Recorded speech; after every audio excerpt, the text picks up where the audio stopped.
So finally जो CBSE है वो सिलेबस जो है वो रिलीज कर दिया है, टर्म वाइज रिलीज की है। एंड पहला टर्म में हिस्ट्री से आपका रहेगा the rise of nationalism in Europe, सिर्फ यही एक चैप्टर से आपका क्वेश्चंस गिरेगा। और टर्म वन में जैसे कि हमें पहले से पता है कि टर्म वन में पूरा का पूरा एमसीक्यूज बेस्ड क्वेश्चंस होगा। और इस वीडियो में हम the rise of nationalism in Europe के सारे एमसीक्यूज के ऊपर हम डिस्कस करेंगे। उससे पहले मैं एक चीज़ आपको बता दूं कि बहुत सारे स्टूडेंट्स के मन में एक कन्फ्यूज़न आ चुका है कि जो कितने टाइप्स के जो एमसीक्यूज़ हैं वो गिरेगा, कैसा एमसीक्यूज़ गिरेगा। पहले मैं उसके बारे में थोड़ा सा आपको बता देता हूं। जो आपके जो सीबीएसई के जो ऑफिशियल नोटिफिकेशन में ये दिया गया है कि 3 टाइप्स का एमसीक्यूज़ रहेगा। ठीक है, पहला जैसे कि हम आगे जो पढ़ेंगे एमसीक्यूज़ के बारे में। दूसरा आपका रहेगा केस बेस्ड एमसीक्यूज़। ठीक है, ये क्या है अभी देख लेंगे। एंड आपके रहेगा an assertion reasoning types MCQs. ठीक है, आपके पास 3 टाइप्स ऑफ एमसीक्यूज रहेगा। पहला जैसे कि नॉर्मल एमसीक्यूज रहता है, दूसरा आपका केस बेस्ड एमसीक्यूज रहेगा, और तीसरा आपका असर्शन रीजनिंग टाइप्स का एमसीक्यूज रहेगा। पहले जान लेते हैं ये जो केस बेस्ड एमसीक्यूज है ये कैसा होता है। ठीक है, सो यहाँ पर एक मैं पैराग्राफ लिया हूँ, ये एक्चुअल में नेशनलिज्म इन इंडिया का है। ये आपका चैप्टर्स में नहीं है, टर्म वन के सिलेबस में नहीं है आपको।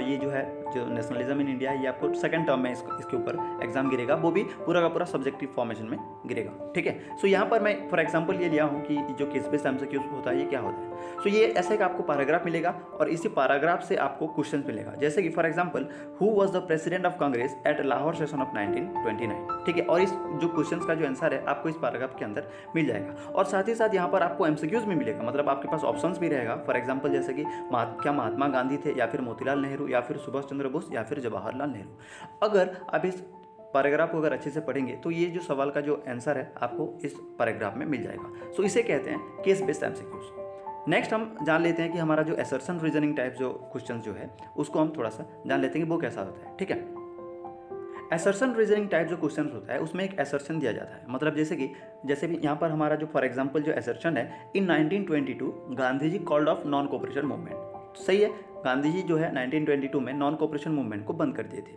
ठीक है, उसका रीज़न क्या है? रीज़न ये है, मतलब जो हमारे क्वेश्चंस में जो दिया गया है, रीज़न ये है कि गांधी जी जो है वो इंडिपेंडेंस नहीं चाहते थे, ब्रिटिशर से इंडिपेंडेंस नहीं चाहते थे। पहले आप इन दोनों को समझना होगा। ठीक है, पहले आप यहाँ पर दोनों को ये मार्क करो कि कौन सा सही है कौन सा गलत है, या फिर दोनों राइट है या फिर दोनों गलत है। पहले आपको ये चीज़ यहाँ पर समझना होगा। ठीक है, सो असर्शन में क्या दिया गया है कि जो गांधी जी जो है 1922 में नॉन कोऑपरेशन मूवमेंट को बंद कर दिए, ये तो हम पढ़े हैं, ये सही है। सो सही है।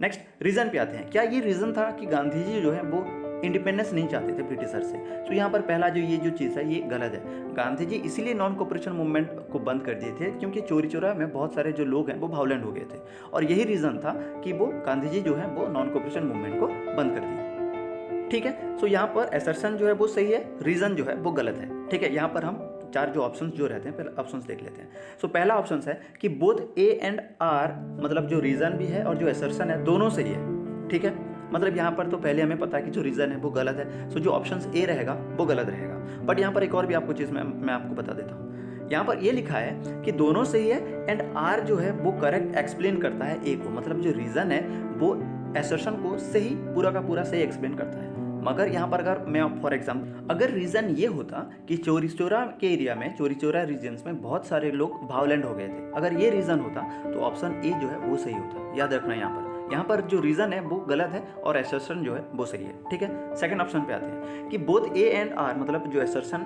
और जो रीज़न दोनों सही है, बट आर जो है वो सही एक्सप्लेन नहीं करता है। मतलब हमें ये पहले से भी पता है कि जो आर है जो रीज़न है वो गलत है, तो बी ऑप्शन भी नहीं होगा। सो नेक्स्ट सी पे आते हैं। ए इज़ करेक्ट, मतलब असर्शन जो है वो सही है, पहले से सही है, ओके, बट जो रीज़न है वो इनकरेक्ट है, जो रीज़न है वो गलत है। मतलब हमारा जो आंसर रहेगा वो सी रहेगा, मतलब ए वो सही है और जो रीज़न है वो गलत है। सो इसे कहते हैं असर्शन रीजनिंग टाइप्स एमसीक्यूज। ये थोड़ा सा डिफिकल्ट होता है, बट जिसको जो पढ़े हैं, जो कंटेंट को अच्छी तरह से समझे हैं, उनके लिए ये बहुत ज़्यादा ईजी होता है। ठीक है, नेक्स्ट हम स्टार्ट करेंगे हमारा जो the rise of nationalism in Europe की जो एमसीक्यूज बेस्ड क्वेश्चंस होते हैं। और मैं आपको एक और चीज़ बता दूं कि इस चैप्टर्स में पूरे के पूरे हम कवर किए हैं। अगर आपको इस वीडियो का पूरा जितने भी हम पीडीएफ यहाँ पर हम डिस्कस करेंगे, जितने भी सारे एमसीक्यूज हम डिस्कस करेंगे, उसका अगर पीडीएफ भी आपको अगर चाहिए तो मैं आपको एंड में बता दूंगा कि कैसे आपको डाउनलोड करना है, वो भी फ्री में कैसे आपको डाउनलोड आप कर सकते हैं। ठीक है, सो स्टार्ट करते हैं। पहला क्वेश्चन है कि when did the French revolution start? French revolution कब स्टार्ट हुआ? आपके ऑप्शन हैं 1789, 1879, 1780 एंड 1769। ठीक है, सो फ्रेंच रिवॉल्यूशन स्टार्ट हुआ था 1789 में, मतलब जो ए ऑप्शन है वो सही होगा। नेक्स्ट क्वेश्चन देखते हैं। जो एक आर्टिस्ट था, फ्रेडरिक सोरी नाम का एक आर्टिस्ट था, और उसने एक पेंटिंग बनाया था जिसमें जो डेमोक्रेटिक एंड रिपब्लिक का जो सोसाइटी होता है वो कैसा होता है। ठीक है, क्वेश्चन ये है कि ये जो फ्रेडरिक सोरी है ये किस नेशन से है, ये किस नेशन से बिलोंग्स करता है, और आपका ऑप्शन है जर्मनी से, स्विट्जरलैंड से, फ्रांस से, या फिर अमेरिका से। ठीक है, ये जो फ्रेडरिक सोरी है ये एक्चुअल में फ्रांस का नेशनलिस्ट था, फ्रांस में जो रिवोल्यूशनरी एक था।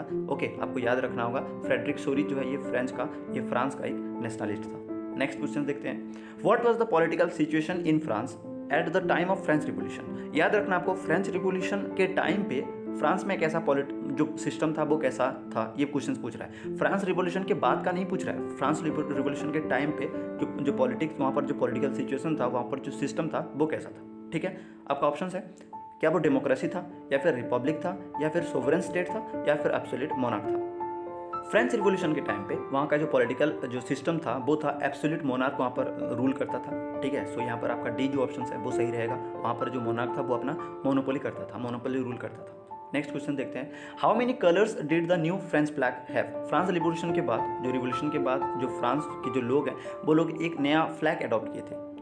ये क्वेश्चन पूछ रहा है कि उसमें कितने कलर्स थे। ठीक है, फॉर एग्जाम्पल यहाँ पर ऑप्शंस आपके पास है 2, 3, 4 कलर्स, या फिर सिर्फ एक ही कलर था। ठीक है, सो जो नया फ्रेंच फ्लैग था वो एक ट्राई कलर फ्लैग था, और जिसमें कलर थे ब्लू, व्हाइट एंड रेड। ये भी आपको याद करना होगा। यहाँ पर एक चीज़ याद रखिए कि दोनों क्वेश्चंस भी आ सकता है, कितने कलर्स भी थे ये भी आ सकता है, या फिर क्या क्या कलर्स जो फ्रेंच फ्लैग में थे वो भी आपको याद रखना होगा। ब्लू, व्हाइट एंड रेड, ये 3 कलर थे फ्रेंच के फ्लैग पे, न्यू फ्लैग में। ओके, नेक्स्ट हम क्वेश्चन देखते हैं। What was the new name of state general. हमें पहले से पता है कि जो फ्रांस का जो सोसाइटी था फ्रेंच रिवोल्यूशन से पहले, वहाँ पर 3 स्टेट थे, first state, second state and third state, and third state को स्टेट जनरल कहा जाता था। ठीक है, यहाँ पर ये क्वेश्चन पूछ रहा है कि स्टेट जनरल का एक नया नाम वो लोग रखे, रीनेम किए, उसका नाम क्या था। फॉर यहाँ पर आपका ऑप्शन है फेडरल असेंबली उसको रखा गया, स्टेट असेंबली रखा गया, या फिर नेशनल असेंबली रखा गया, या फिर पीपल्स असेंबली रखा गया। ठीक है, सो स्टेट जनरल का जो नया नाम रखा गया वो रखा गया नेशनल असेंबली। ठीक है, यहाँ पर भी ये भी आपको याद रखना होगा कि नेशनल असेंबली नाम रखा गया, जो स्टेट जनरल था उसको रिनेम किया गया और नेशनल असेंबली रखा गया। नेक्स्ट क्वेश्चन देखते हैं कि by whom was the state general elected. ये जो स्टेट जनरल जो बना था, जो नेशनल असेंबली जो बना था, उसको कौन कौन उसको इलेक्ट करते थे, कौन कौन उसको वोट दे पाते थे फॉर एग्जांपल। ठीक है, सो यहाँ पर आपका ऑप्शंस रहेगा मैन एंड वीमेन दे सकते थे, एक्टिव सिटीजन दे सकते थे, सिर्फ और सिर्फ जो वीमेन है वो ही दे सकते थे, या फिर जो सीनियर सिटीजन हैं वो सिर्फ वोट दे सकते थे, वो सिर्फ इलेक्ट में पार्टिसिपेट कर सकते थे। सो यहाँ पर जो ऑप्शन रहेगा वो रहेगा एक्टिव सिटीजन, सिर्फ और सिर्फ जो एक्टिव सिटीजन थे वो सिर्फ और सिर्फ वो लोग स्टेट जनरल पे वो लोग वोट दे सकते थे, वो लोग भी इलेक्ट हो सकते थे।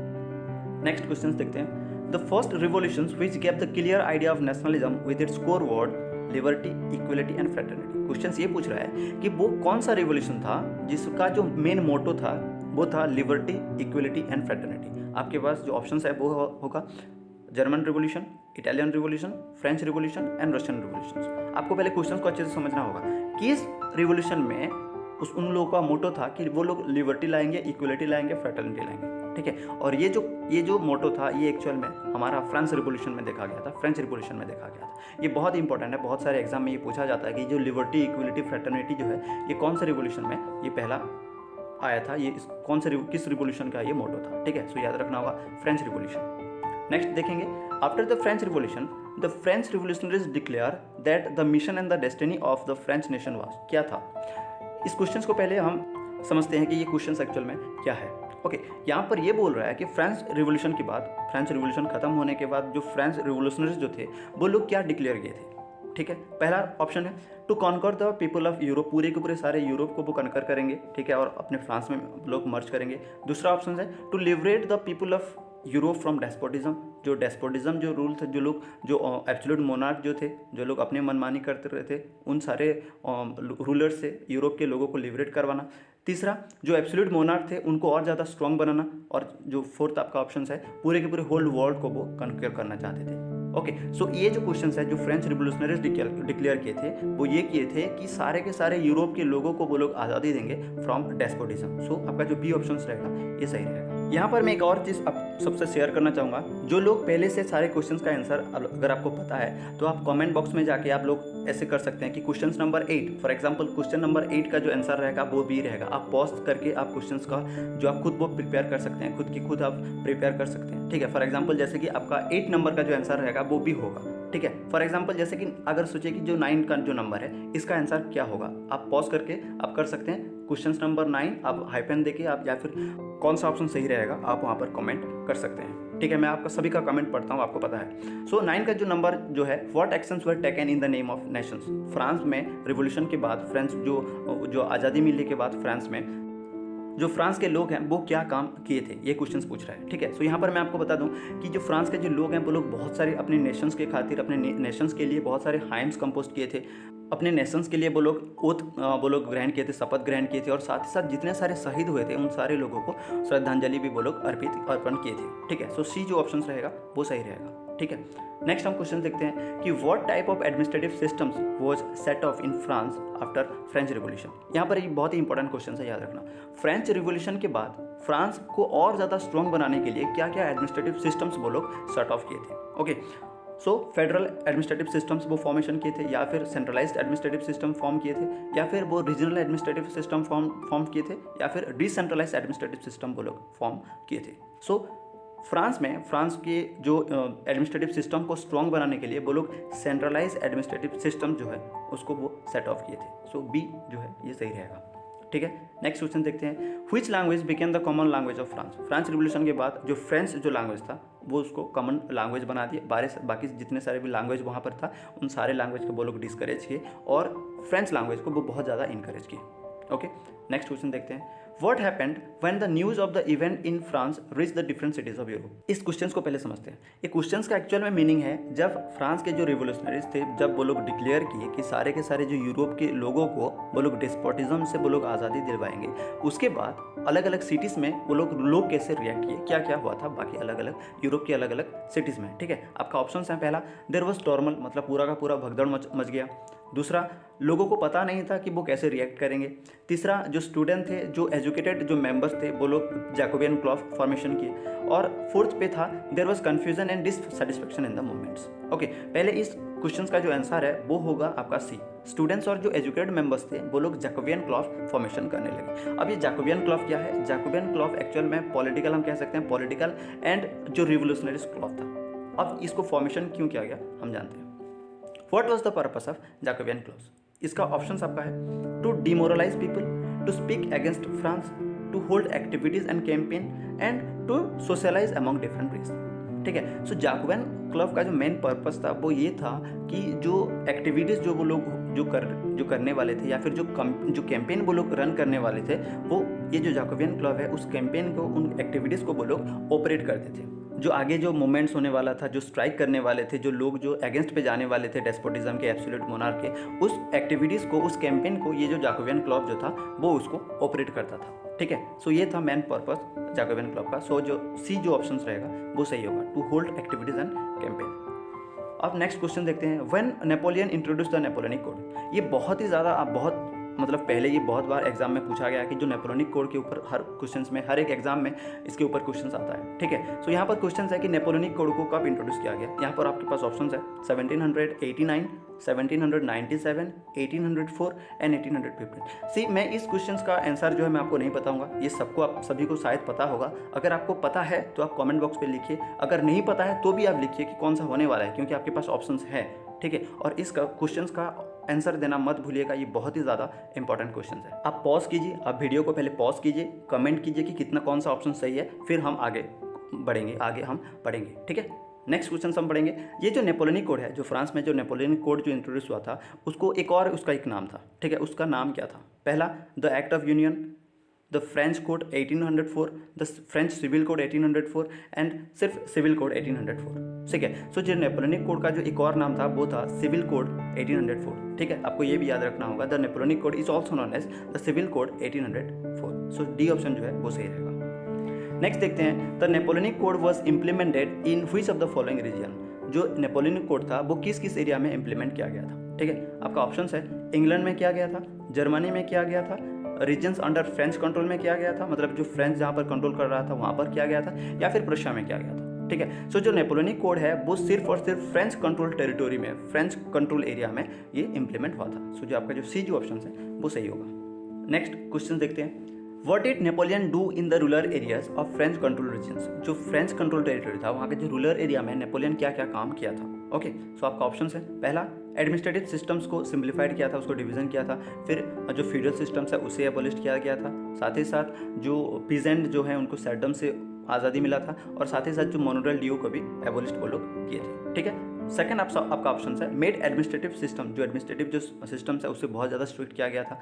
तीसरा फ्यूडल सिस्टम्स को एनकरेज किया गया था, और जो आपका जो फोर्थ ऑप्शन है that is put tax on the peasants लोगों के ऊपर, जो फार्मर्स लोगों के ऊपर बहुत ज़्यादा टैक्स वहाँ उनको ऊपर मतलब थोपा गया था, ठीक है। सो फ्रेंच रीजन्स में, फ्रेंच कंट्रोल टेरिटोरी में जो रूरल एरिया में नेपोलियन इंट्रोड्यूस किया था, बहुत सारे अच्छे काम किए थे, जैसे कि फ्यूडल सिस्टम्स को एबोलिश किए थे, जो सेडम्स जो पीजेंट्स लोगों को सेडम से आज़ादी मिला था, मोनोरियल ड्यूज को हटाया गया था, ठीक है, और जो एडमिनिस्ट्रेटिव जो सिस्टम्स हैं उसको वो लोग सेंट्रलाइज वो किया था, ठीक है। सो आपका जो ए ऑप्शन जो है वो सही रहेगा, ठीक है।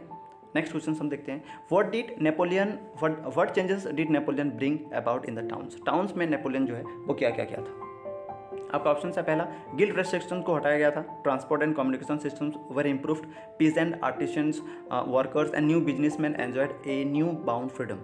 आपका बी ऑप्शन है transport and communication systems were improved. आपका जो सी जो आपका ऑप्शन है peasant artist workers and new businessman had to pay tax, guild restriction remain as they are. देखिए यहाँ पर जो बी ऑप्शन है जैसे कि ट्रांसपोर्ट एंड कम्युनिकेशन सिस्टम्स उसको भी इंप्रूव किया गया था। सी जो ऑप्शन है पिज़्ज़ा एंड आर्टिसंस वर्कर्स जो न्यू बिजनेसमैन थे वो लोग टैक्स दे रहे थे, बट बहुत ही कम टैक्स दे रहे थे, ऐसा नहीं कि टैक्स वो लोग नहीं दे रहे थे, बहुत ही कम टैक्स दे रहे थे, ठीक है। और साथ ही साथ गाइड रेस्ट्रिक्शन को भी हटाया गया था, जैसे कि ऑप्शन ए में दिया गया है। तो मैं यहाँ पर कहूँगा कि जो ऑप्शन ए बी सी ये तीनों के तीनों यहाँ पर सही है, बट इसको थोड़ा सा मॉडिफाई इस क्वेश्चन को करना चाहिए। आपको ये याद रखना होगा कि जो ऑप्शन में किस टाइप का ऑप्शन है, या फिर अगर फोर्थ ऑप्शन में आपके पास होगा कि ऑल ऑफ अबव अगर होता तो यहाँ पर सही रहता। यहाँ पर आपको याद रखना होगा जो सी ऑप्शन है जो पीजेंट आर्टिसंस वर्कर्स जो न्यू बिजनेस जो लोग थे वहाँ पर उनको टैक्स देना पड़ता था, वो बहुत ही कम टैक्स देना पड़ता था, बट जो बिजनेस लोगों के लिए जो एक स्टेट से दूसरे स्टेट जाने के लिए जो टैक्स लगता था वो लोग नहीं देते थे, ठीक है, उसको वो लोग रिमूव किया गया था, जो गाइड रेस्ट्रिक्शंस को मतलब रिमूव किया गया था। सो यहाँ पर मैं कहूँगा कि ये जो ऑप्शन रहेगा आपको ऑप्शन में थोड़ा सा आपको देखना चाहिए। नेक्स्ट क्वेश्चन हम देखेंगे, in mid 18th century Europe what was the status of Germany Italy and Switzerland. ये क्वेश्चन पूछ रहा है कि मिड 18th सेंचुरी में जो यूरोप था, यूरोप में जो जर्मनी इटली एंड स्विट्जरलैंड का स्टाटस क्या था। आपका ऑप्शन है दे आर रिपब्लिक्स, वो लोग सब रिपब्लिक हो चुके थे, मतलब वो सारे के सारे आज़ाद हो चुके थे। दूसरा दे वर सवरन स्टेट, वो सब मतलब उनका जो खुद का एरिया था, खुद का जो एक बाउंड्री होता है वो था। तीसरा दे वर डेमोक्रेसी था, या फिर they were divided into kingdoms duchies cantons, जिसके जो रूलर्स थे वो लोग ऑटोमोनस थे, वो लोग अपने मनमानी कर रहे थे, ठीक है। सो ये जो क्वेश्चन 9 का जो आपका आंसर रहेगा वो होगा आपका डी, ठीक है। ये जो सारे जो जर्मनी इटली स्विट्जरलैंड जो है ये सब के सब किंगडम्स डचीज कैंटन्स में डिवाइड थे, ठीक है। सो डी ऑप्शन आपका सही रहेगा। When did Napoleon invade Italy, ये बहुत ही इंपॉर्टेंट क्वेश्चन है, याद रखना कि जो नेपोलियन है वो इटली को फर्स्ट टाइम इन्वेड कब किया था। यहाँ पर हम लोग जो पढ़े हैं जो कैंपेन जो चल रहा इटालियन कैंपेन कब हुआ था, ये क्वेश्चन एक्चुअल में पूछ रहा है, ठीक है। यहाँ पर आपका ऑप्शन है 1777, 1797, 1789 एंड 1767, ठीक है। आपके पास ये 4 ऑप्शन है, और Napoleon for the first time Italy invade किए थे इटालियन कैंपेन के टाइम पे, वो था 1797 में। आपका जो बी ऑप्शन है वो सही रहेगा।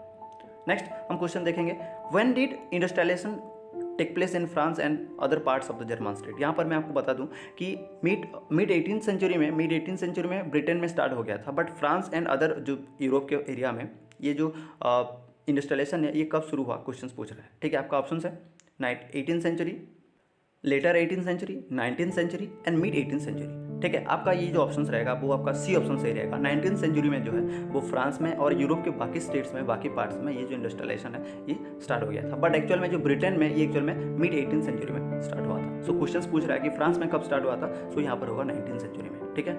नेक्स्ट क्वेश्चन देखते हैं, जो लिबरलिज्म जो वर्ड है ये किस लैंग्वेज से आया है, ठीक है। आपका ऑप्शन है Greek language, German language, Latin language, French language. ये जो लिबरलिज्म है ये एक्चुअल में लैटिन लैंग्वेज से आया है, तो सी ऑप्शन जो है वो सही रहेगा। और मैं आपको बता दूं कि ये जो लिबरलिज्म जो है ये एक्चुअल में एक वर्ड लैटिन वर्ड लिबर से आया है, ठीक है, जिसका मतलब है फ्री, ओके, यहाँ पर आपको याद रखना होगा, यहाँ पर ये 3-4 क्वेश्चंस में आपको पहले एक ही क्वेश्चंस में आपको बता दिया है, कुछ भी क्वेश्चंस आ सकता है, ठीक है। जो लिबरलिज्म जो है ये लाटिन वर्ड से आया है, और एक लाटिन वर्ड है जो लीवर नाम से एक लाटिन वर्ड है जिसका मतलब फ्री है, ठीक है, और इसी से ये लिबरलिज्म वर्ड जो है वो आया है। नेक्स्ट हम देखेंगे कि व्हाट इज सफरेज, ठीक है। ये सफरेज क्या है? इसका ऑप्शन है हमारे पास right to property, right to justice, right to vote and right to campaign. Suffrage का मतलब होता है राइट टू वोट, ठीक है, आपको याद रखना होगा। सफरेज का मतलब होता है राइट टू वोट, वोट देने का जो राइट्स होता है उसको हम सफरेज कहते हैं। नेक्स्ट क्वेश्चन देखते हैं। In revolutionary France the right to vote and to get elected was granted exclusively to. यहाँ पर क्वेश्चन ये पूछ रहा है कि फ्रांस में वोट देने का जो राइट्स है वो किसके पास था, ओके, और जो सिर्फ इलेक्ट जो होने वाले थे, जैसे कि जो रिप्रेजेंटेटिव थे, वो उसका जो राइट था वो किस लोगों के पास था, ठीक है। आपका ऑप्शन है जिसके पास प्रॉपर्टी था, मतलब प्रॉपर्टी ओइंग मैन, या फिर सबके पास वो राइट था, या फिर सिर्फ और सिर्फ मैन एंड विमेन के पास था, या फिर जो अपर क्लास के जो लोग थे उनके पास वोट था, ठीक है, वो राइट था। सो जो फ्रांस में उससे वोट देने का जो राइट था वो सिर्फ और सिर्फ प्रॉपर्टी ओइंग मैन, मतलब जिनके पास प्रॉपर्टी होता था, सिर्फ वो लोग वोट दे पाते थे, और वो लोग सिर्फ इलेक्शंस में पार्टिसिपेट कर पाते थे। सो याद रखना आपको, प्रॉपर्टी ओइंग मैन जो थे सिर्फ उनके पास ही वोट देने का राइट था फ्रेंच रिवोल्यूशन के बाद। नेक्स्ट क्वेश्चन हम देखते हैं। A merchant traveling in 1833 from Habsburg to Nuremberg to sell his goods would have had to pass through। यहाँ पर ये एक्चुअल में एक एग्जांपल है, ये क्वेश्चन पूछ रहा है कि हम्बर्ग से न्यूरेमबर्ग, एक्चुअल में जो जर्मन कॉन्फेडरेशन जो था 39 जर्मन कॉन्फेडरेशन में से ये 2 कॉन्फेडरेशन था, ठीक है, एक हम्बर्ग और दूसरा था न्यूरेमबर्ग। और एक मार्चेंट था जो 1833 में हम्बर्ग से न्यूरेमबर्ग तक वो उसको जाना था अपने प्रोडक्ट को बेचने के लिए, ठीक है। सो यहाँ पर क्वेश्चन ये पूछ रहा है कि उसने कितने कस्टम्स बैरियर पास किए थे, उसने कितने कस्टम जो ड्यूटीज है वो दिया था, वो मार्चेंट दिया था, ठीक है। सो यहाँ पर मैं आपको बताता हूँ कि जो हम्बर्ग टू न्यूरेमबर्ग, यहाँ पर एक चीज़ और है कि जो जर्मन कॉन्फेडरेशंस में जो 39 जर्मन कॉन्फेडरेशन था, लगभग एक स्टेट से अगर आप दूसरे स्टेट में जाओगे तो आपको कस्टम बैरियर लगता था। तो यहाँ पर ये क्वेश्चन पूछ रहा है कि हम्बर्ग से न्यूरेमबर्ग जाने के लिए वो लोग कितने कस्टम बैरियर, वो इंसान जो था, वो जो मार्चेंट था, कितने कस्टम बैरियर्स उसने पास किया था, ठीक है, कितने कस्टम बैरियर्स वो, मतलब कितने कस्टम ड्यूटीज़ वो दिया था। यहाँ पर आपका जो ऑप्शन है 11 कस्टम बैरियर्स, या फिर वहाँ पर कोई कस्टम बैरियर नहीं था, या फिर 6 कस्टम बैरियर्स, या फिर 3 कस्टम्स बैरियर उन्होंने पास किया था, उन्होंने कस्टम ड्यूटीज़ दिया था। तो आपका जो ऑप्शन है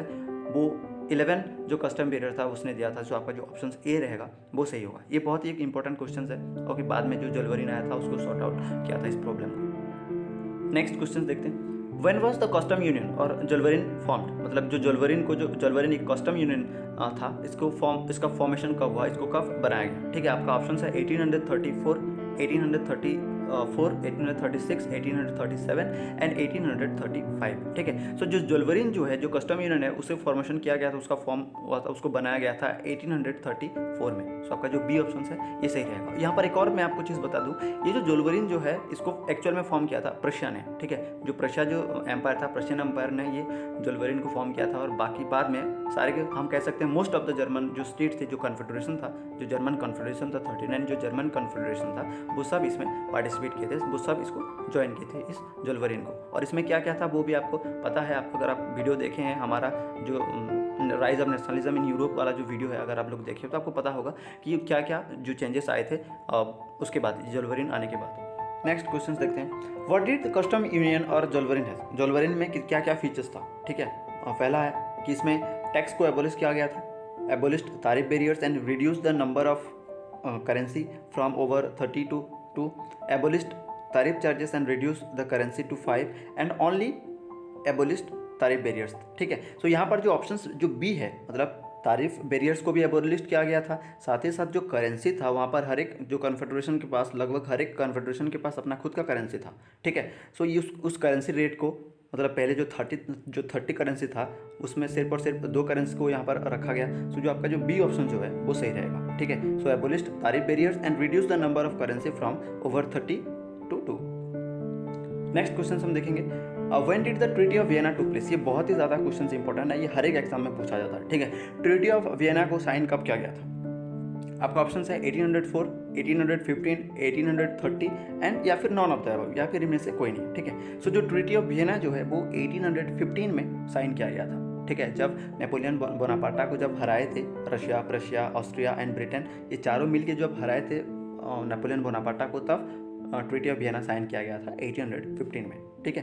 नेक्स्ट क्वेश्चन हम देखेंगे, who signed the treaty of Vienna 1815। Treaty of जो वियना में जो 1815 में साइन किया गया था, उसमें कौन कौन सिग्नेटरी जो थे, कौन कौन साइन किए, कौन कौन पार्टिसिपेट किए थे। ठीक है, आपका ऑप्शन है Britain, Russia, Prussia, America, Russia, Prussia, Austria, Italy, Germany, Italy, Poland, Britain, या फिर Britain, Russia, Prussia and Austria. So आपका ऑप्शंस जो डी जो है वो सही रहेगा। ब्रिटेन, रशिया, प्रशिया, ऑस्ट्रिया, ये चारों मिल के नेपोलियन बोनापार्टा को हराए थे और उसके बाद वो लोग ट्रीटी ऑफ वियना साइन किए थे 1815 में। नेक्स्ट क्वेश्चन हम देखते हैं, who host the treaty of Vienna 1815। Treaty of Vienna जो हुआ था 1815 में जो साइन हुआ था, उसको कौन होस्ट किया था। आपका ऑप्शन है Otto von Bismarck, Giuseppe Mazzini, Duke Metternich and Kaiser William first. जो ट्रीटी ऑफ जो वियना जो था, जो 1815 में साइन किया गया था, उसको ऑस्ट्रिया का जो चांसलर था ड्यूक मेटरनिक इस ट्रीटी को होस्ट किया था। सो आपका जो सी जो ऑप्शन है वो सही होगा, Duke Metternich host the treaty of Vienna 1815। Next question हम देखते हैं, जो liberal the nationalist stand for. जो लिबरल नेशनलिज्म जो था उसका मतलब क्या था। ठीक है, लिबरल नेशनलिज्म का जो मतलब था वो क्या था। पहला ऑप्शन आपका है freedom for individuals and equality before law. दूसरा option preservation of autocracy and clerical privilege, freedom for only male members of society and equality before law, या फिर freedom only for senior citizens. So जो liberal nationalism का मतलब था freedom for the individual and equality before law, मतलब आपका जो E option है वो सही होगा। याद रखना आपको, फ्रीडम फॉर द इंडिविजुअल, हर एक इंडिविजुअल को फ्रीडम मिलेगा, और इक्वलिटी बिफोर लॉ मतलब होता है लिबरल नेशनलिज्म। ठीक है, आपको याद रखना होगा, लिबरल नेशनलिज्म का मतलब होता है freedom for the individual and equality before law.